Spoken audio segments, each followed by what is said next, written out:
Good afternoon, folks. Welcome to London. My name is Toad. You're watching Visordown, and this is the launch review of the Maeving RM1S. So we have been testing this bike really in its native habitat today, which is in central London. We've had a day of riding. We've not done a huge amount of miles on it. They're not really designed for going long distances on. Obviously, it is an electric bike, but yeah, we've done about 35 miles or so on it. It's just all been weaving through inner city traffic, and then we had a little bit of a blast around Regent's Park, and then a little squirt down the A12 just to see how it handled a bit of dual carriageway work. So before I go into how it rides, I'm going to go through all the hows, because these are the things that people always ask when you've got an electric bike, which is how much is it, how far does it go, how long does it take to recharge, and all of those sort of questions. So I'll cover those off now, and then I'll go through the riding impression. It is £7,495, which for a 125cc equivalent, because this is CBT compatible, it is quite a pricey bike, but then again, electric bikes do tend to be, you know, a 10 or a 20 or a 30% more than their petrol equivalent. We've got 75 to 70 miles an hour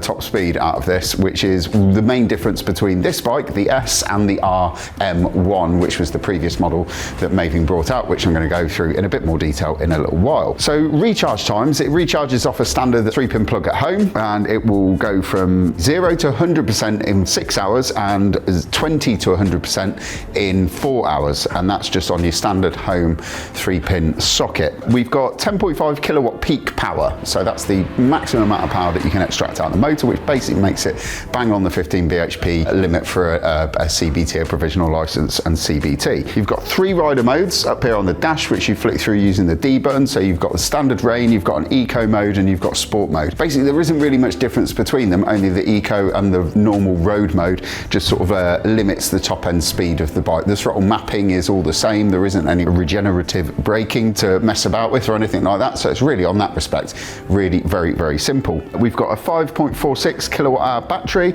and you've got a 785mm seat height. So it's very accessible, it's very narrow, it's very light, it's only 133 kilograms. So it's really easy to get on, really easy to ride, and with that twist and go power to the motor, you can just buzz around traffic absolutely perfectly easily.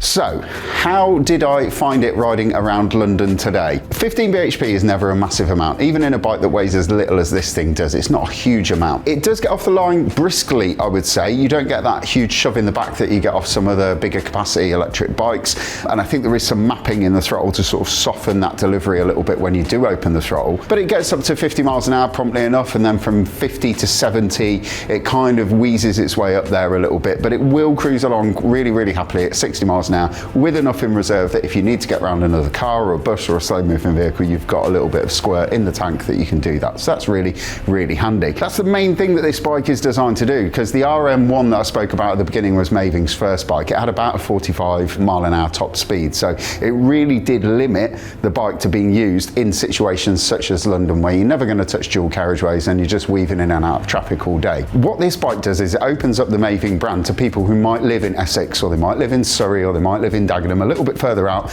and they need to combat some dual carriageway to get into the centre of the big city, whichever one it is that they live in. And this is what this bike does better, because it will cruise at 60 miles an hour, and you've still got fairly decent recharge times. You've still got removable batteries, which I'll open up in a moment and show you. So when you get to work, you can open up the container, take the batteries out, and then take them up into the office and charge them as normal, and then put them in fully charged when you finish your day's work. And if you don't want to carry your batteries up to your flat or up into your office, you can actually now plug it in there. You get a special adapter lead, you can just plop it in and it will recharge in the bike as well, which wasn't a feature on the previous generation. Maybe you had to take the batteries out to charge it, so that's quite a cool feature. So to open the battery compartment, you have to wait for the thing to cycle and then turn the ignition off, and it gives you a little countdown timer, and if you press that, that will open, and if you hold that, that will open. So the previous Maeving, the RM1, had a battery up here and a single battery down there. What Maeving have done is they've put both the batteries down below, so you've got a huge, great storage pocket up here that you could fit loads and loads of stuff in, to be fair. I can't remember how many litres it is, but it's pretty expansive. And they put both of the batteries down there, and then you just slide these out. Not only has that meant that you've got storage space up here which you can use where there's no battery anymore, but it also means the weight of the bike is a bit lower, which makes it feel a little bit more planted than the previous generation Maeving, which is really, really good. While I'm talking about the handling, these bikes, as you will see, have got these very sexy K-Tech rear shock absorbers on them, and that's the only bike that we were supposed to be riding today. I've got to say the ride quality was okay. It was a bit crashy over some lumps and bumps and potholes. There were a lot of those around London. If anybody lives in London, they will know. But yeah, it was a little bit crashy. We did soften the compression damping a little bit, and it improved the ride quality over those potholes and the cobbled streets that we were riding along. But really what I needed to do was get those locking nuts undone and dial out a little bit of preload in the rear shock absorber, just so it would have a little bit more stroke.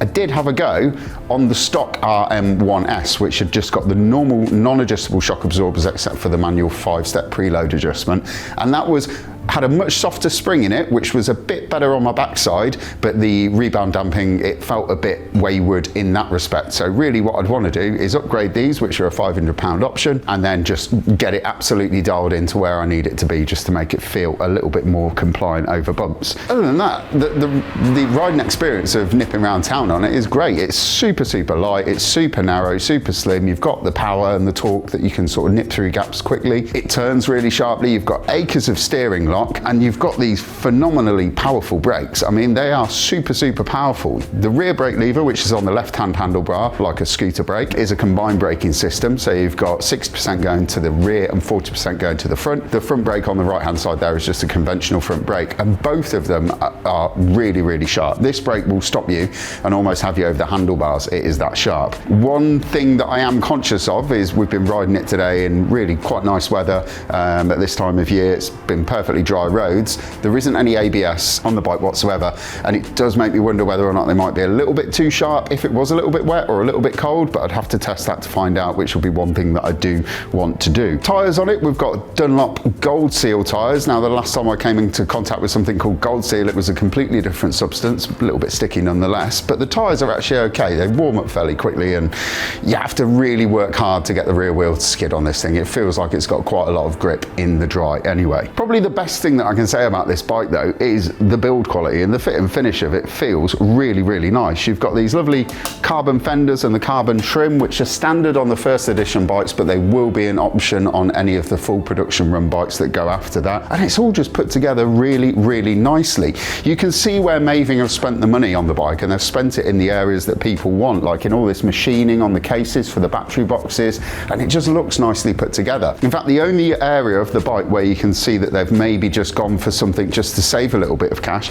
is in the switch gear, which is kind of generic parts bin stuff, and the front brake and the rear brake reservoir. They are the only two elements of the bike that look like they've been delved in out of a parts bin. But again, that's fine, because the kind of people who are going to be buying this bike, they're not going to be bothered whether or not it's got a Brembo MCS adjustable span lever. They just want brakes that work, but they want that silhouette, they want that package, they want the bobber look, and they want it to look cool. And on that front, it does all of those things. The biggest problem for this bike though is that it is electric, and people are very dubious about electric bikes. But when you take them out of the scenario of being a normal biker and riding your bike for 120 miles out to go and see your mates at a bike meet, and then riding like a hooligan all the way back after you've filled the fuel tank, and you put them in this scenario of a really, really congested and busy inner city, they do make total sense, but you'd have to test one to find out.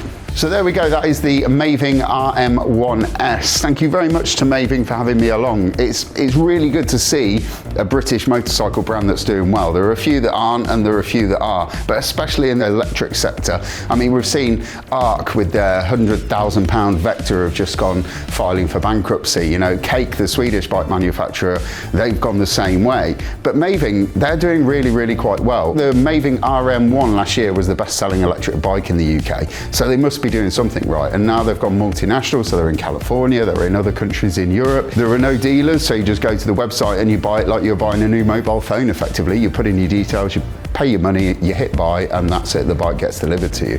It's really good to see. They're based in Coventry, they're all made in Coventry. I'm going to go and have a little look around the factory, because Coventry's where I'm from, play up Sky Blues. But yeah, until then folks, I've been Toad. Thank you very much to Maeving for having us along, and I will see you on the next one.